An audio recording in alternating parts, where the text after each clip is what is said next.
Hey, everybody, Becky Brett here, your executive coach for nonprofit leaders. I am so excited to be back with another live stream to talk about nonprofity things, leadership things, fundraising things that will help you fulfill your mission much more effectively, with more ease, less stress, less burnout, more donor retention, all the good things. That's what we're here to talk about today. I hope that you woke up sexy as hell again, just like I did, obviously, fresh out of bed. And I'm going to really do my best to keep us on time today and not ramble too much. Also, I don't know if you can hear the dozen poodles that live next door barking, but there they go. All right, because obviously I couldn't do this before the live stream. Let me just set up all my windows and things and get us to what we're going to talk about today, which is, oh, yes, I don't remember what the title of this live stream is. Is it someplace where I can see it? No, of course it's not. But here's what I'm going to be talking about. I'm going to talk about the Get to Yes formula, which is a new thing that I've created based on my experience working with nonprofits and boards forever. I've worked in nonprofit literally forever. And this is to help you, whether you are an executive director or a board member, a board president, an executive committee member, or even just somebody who wants to help your board make decisions at all, or at least faster / at all. Because it's like your mission is clear. You're clear on what your mission is, but it takes your board 3 meetings to decide like what office supplies to buy. So I'm speaking primarily to smaller or newer organizations where the board is still probably heavily involved in day-to-day operations. But the same principle holds true for larger organizations. And believe me, I have been at the gamut. So my career started at Lyric Opera of Chicago, a major international opera company. And my leadership, my executive directorship was for a tiny, not that tiny, but pretty small organization with a $300,000 to $400,000 budget, where I was the only full-time paid staff person, and everybody else on the team was either a contractor, an independent contractor, or a volunteer. So I've seen it all. I've been everywhere. And one of the things that I see consistently is that boards are notorious for being slow to take action. And I get it. Like, it's sort of built into the system that way because we're dealing with such tender issues a lot of the time, that we don't want to make the wrong decision. So we end up not making a decision. And these delayed decisions kill momentum and your ability to have the impact you want to have. So I came up with this framework for approaching your board about decisions, so that they can be made and they can make them in one meeting, not over the course of a whole season. Excuse me. So this does assume one big thing. I must be getting really close to the truth because my throat. One moment. It does assume one big thing. This assumes that you have a culture of communication between meetings and between the staff and board members, so that they are consistently, not constantly, but consistently apprised of what's going on in the organization. Like for me, I would send out to the whole board a weekly executive director's report. And they could read it or not. They were welcome to read it or not. But at least that was my opportunity to communicate with them what was going on that week, the things we were either winning or struggling with, things that we've learned, things that places where we could use some help so that they knew that we were looking for help. I just found this to be really useful, this weekly report. And again, it could get as detailed or not, depending on what they wanted to know. So I think that's really helpful to have that culture of consistent communication. That way they also they know, not just once a month or however often you meet, they know what's up. So because here's the big thing. If I've learned anything, boards do not like to be blindsided. They do not like to walk into a meeting and be met with a crisis that they knew nothing about. Sometimes it can't be helped because sometimes it just happens like that. But most of the time, you have a heads up when something is about to go off the rails. And this is to this process is to, I should probably just do a whole video about how to consistently communicate with your board so that they don't freak out and they stay out of your business. Because like that was the other part of it. This consistent communication kept them from calling me and interrupting my day. Because there were in the organization where I was my first executive director role, the board did have operational responsibilities with some aspects of the organization, and I found that my day was frequently interrupted with phone calls and questions. And so the more that I was able to give them on my schedule, on my timetable, the less my workflow was interrupted and my thoughts were interrupted during the day. So that's I guess a quick pro tip. And that's leading into this framework that I'm about to share with you. Excuse me. A couple of quick announcements also before we dive into this week's content.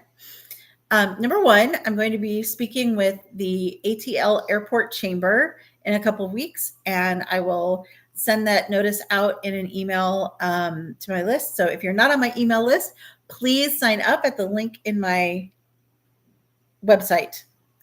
I'm pretty sure there's a link on my website to sign up for my email list. If not, please let me know. That seems to be a glaring error on my part that I should fix. Let me just jot that down somewhere. Find a place to write that down. Because I keep saying, get on my email list. Do I have a way to do that? Because currently, I know you can get on my email list when you book a funding focus consult. And that is a free consult. Normally, I would charge about $450 a session.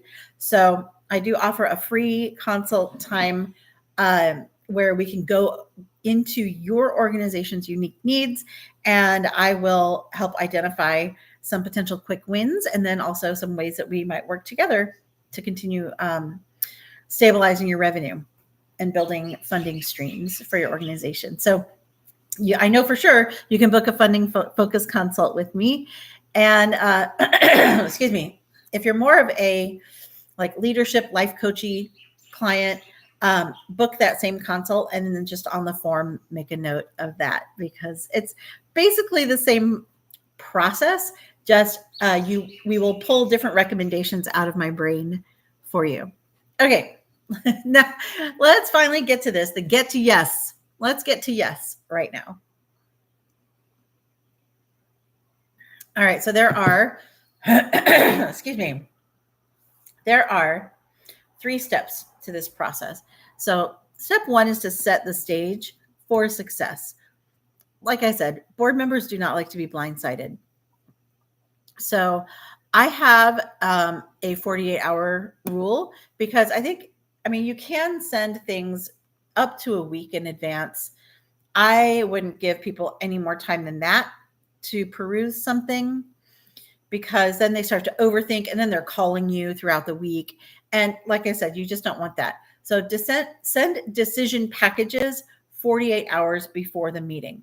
And so this decision package has 3 essential sections. This is what we are deciding, why it matters, and what happens if we wait. So you want to be sure to include all of that information so that they understand that the decision is happening now. / in 2 days at the meeting or on the Zoom or whatever. You can also do a board vote and decision. If there's no discussion that needs to happen, you can put a vote through electronically according to Robert's Rules of Order, if you follow that, which you should be following that. There is a power phrase I like to use because people, especially boards, love having their advice asked. And so, and they're on your board for a reason. So this is a phrase I like to use. I need your expertise to help me make the best decision for our mission. Isn't that lovely? Don't you feel good being asked that? I need your expertise to help me make the best decision for our mission. It's awesome. And then your success metric for this is that your board members, so this is how you know you've won. You've won this part of the game. Board members arrive with specific questions, not general concerns, because all the general concerns have been asked and answered in the decision packet. That is where you will address any general concerns that you know are going to come up. And your board can arrive with specific questions. Okay, now, I feel like I'm running a webinar. He was like, right now I'd stop and ask, does anyone have any questions about that process? But we're on YouTube and no one is on live at the moment. So when you do join live, by the way, mark your calendars because I go live every Tuesday at this time. And when you are on with me live, you can chat with me and I can answer your questions in real time. Okay, step 2. You are going to guide the decision process. So let's say you have a 30-minute window, which is pretty generous actually, because a lot of board meetings are they try to be an hour long. So you want to condense this as much as possible. But if let's say we have 30 minutes, you're going to start with the end in mind, which is a very Stephen Covey thing. If you've read the 7 Habits of Highly Effective People. So start with the end so that you say to them, by the end of this discussion, excuse me. Okay, if anyone has tips for like clearing out morning throat, I should probably drink tea instead of coffee, is what I'm thinking. Anyway, let's get back to it. So you start with the end, which is by the end of this discussion, we will have decided, and then whatever you're deciding. So let's say you are looking to invest in a new donor management system. These are things that happen frequently. So by the end of this discussion, we will have decided which donor management system we are going to invest in. Not whether or not to do it, but which one, because you've already covered whether or not. Then you will present the options clearly. You want a maximum of 3 choices. So please don't give your board 5 choices or 10 choices. They don't really want that. So give them 3 and make sure that you share the pros and cons as objectively as you can. I know you have a favorite. I know you probably know what decision you want them to make. But you do need to let them have some space with this and open your own mind to being changed. So you'll present the options clearly. This should take about 10 minutes. And then you will address, or what a phrase I've learned recently is dance with concerns. You dance with their concerns and set a time limit. Otherwise, it could go on forever and ever. So you may say something like, to keep this board meeting moving along, I'm going to set a timer for 10 minutes. And if any concerns are not addressed, then you do not want to push it off to another meeting, which is like, it should not take more than 10 minutes because you've done all the pre-work. But just in case, you could say, hey, just so that in the interest of time, or whoever's running the meeting can say, in the interest of time, we're going to limit this discussion to 10 minutes. Because also they should have done their homework and asked you any questions in advance too. So you will open this section by saying or asking, what would need to be true for you to feel confident moving forward? So what I love about this is it doesn't ask them to solve the problem. It just asks them to identify what the conditions would need to be in order for them to feel comfortable saying yes. Not just comfortable, like to give you an enthusiastic yes. So what would need to be true for you to feel confident moving forward? And then one of my other favorite phrases is, do you have any concerns, or help me understand? Help me understand what concerns you have so that we can address them. Help me understand. That'll be your power phrase for this.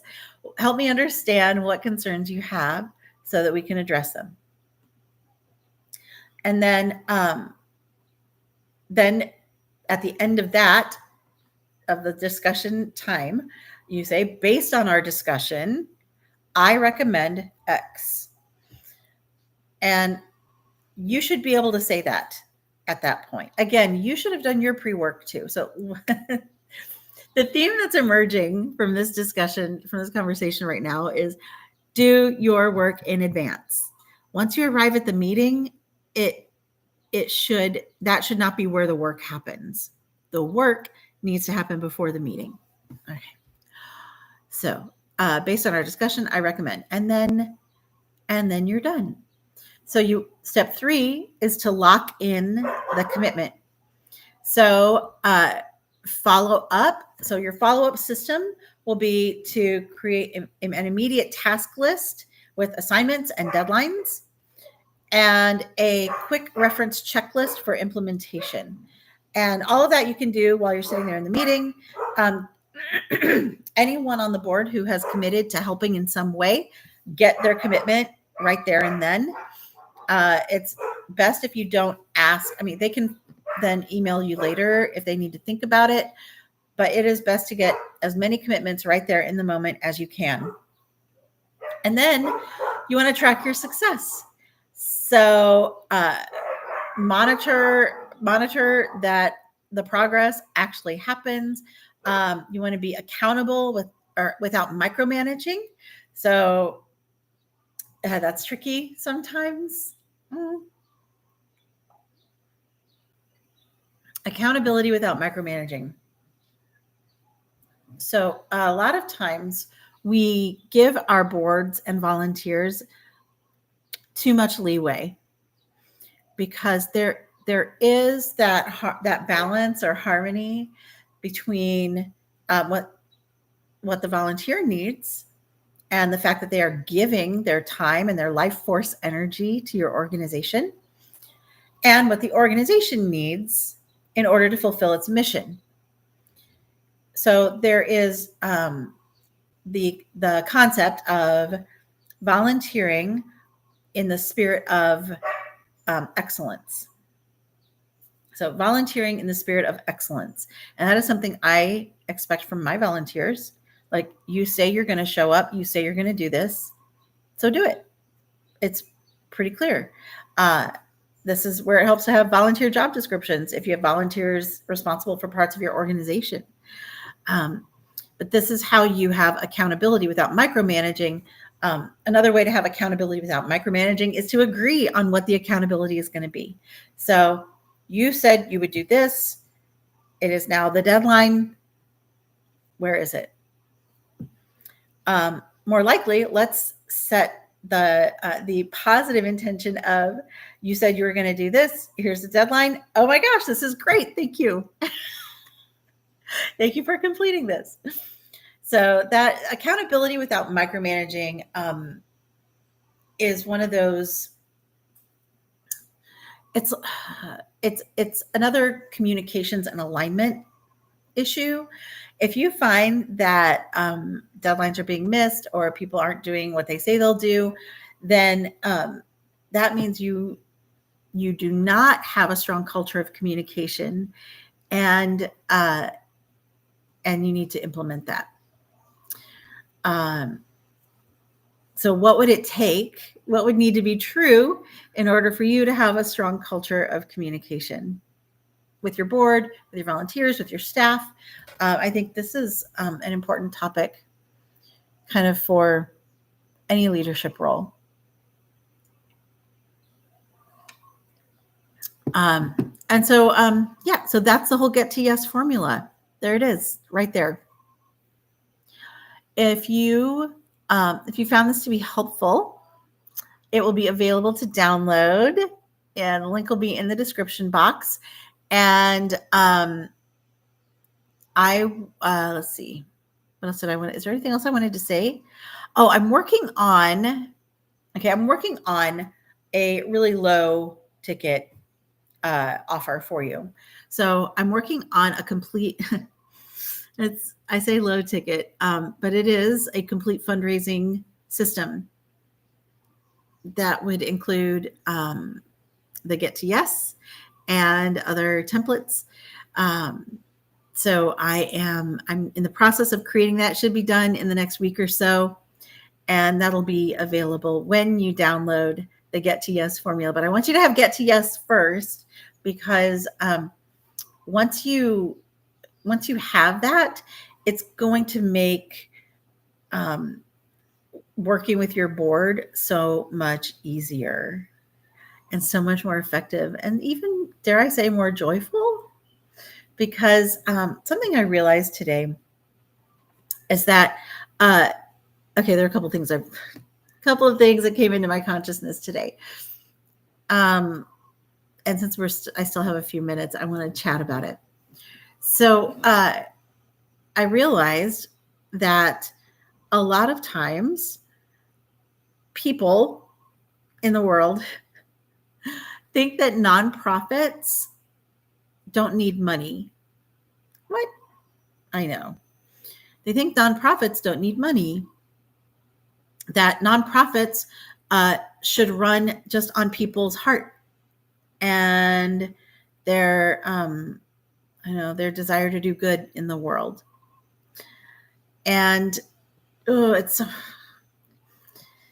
just not true. Okay. It's still a business. A nonprofit is still a business. Nonprofit is a tax designation, not a business model.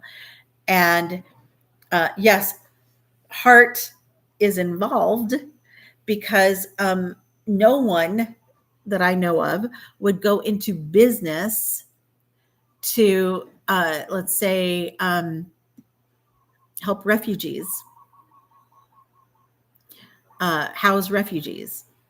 No one would go into business to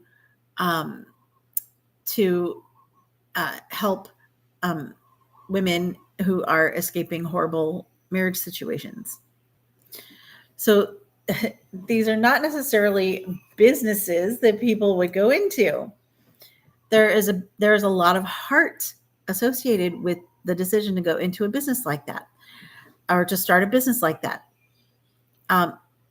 And that business deserves to have top tier talent working at it. That business deserves to have brand awareness so that people can help solve the problem. That business deserves to have facilities that function well for the business. So it's still a business. All of those things require money. Until we have a different system in this world, money is our system. And isn't it interesting that it is through money we get safety? Isn't it interesting? Isn't it interesting that through money we get safety, we get housing, we get food, we get clothing, we get the ability to care for ourselves. And yet money is, it's such a struggle for so many people. I'm still formulating that thought. But through money, we get safety.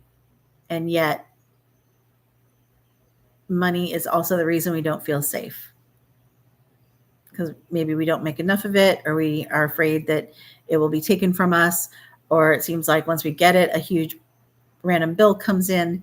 But we need money to feel safe, and we need money to generate the conditions of safety for ourselves. The same is true for the nonprofit organization you either work for or that you love and support. They require money to fulfill their mission, to fulfill their impact promise. It's a business. No amount of desire or heart can make that happen on its own. And that's what the beauty of a nonprofit is, because it is that blend of what you're passionate about, the impact that you want to have on the world, the positive impact you want to have, and money and making it happen. If you're kind of running a business nerd like I am, you love that process of leadership. You love that process of aligning people towards a goal. And so like a nonprofit is such the perfect blend of those two things. I get excited about that. So I hope that this formula helps you lead your board more effectively, even if you're leading from the middle. So just look for the link in the description box to download it, or it'll probably be a pop-up on my website. You can visit my website, beckybrett.com, and I will see you next week at the same time. Look at me ending before the 30-minute mark. I'm really proud of myself today. Anything else we want to talk about?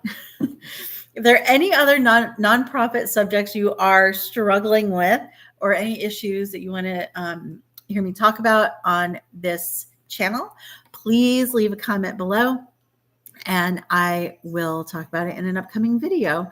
Thank you so much for joining me. It has been really my pleasure to get to chat with you today, and I will see you guys next week. Aloha, ahui ho.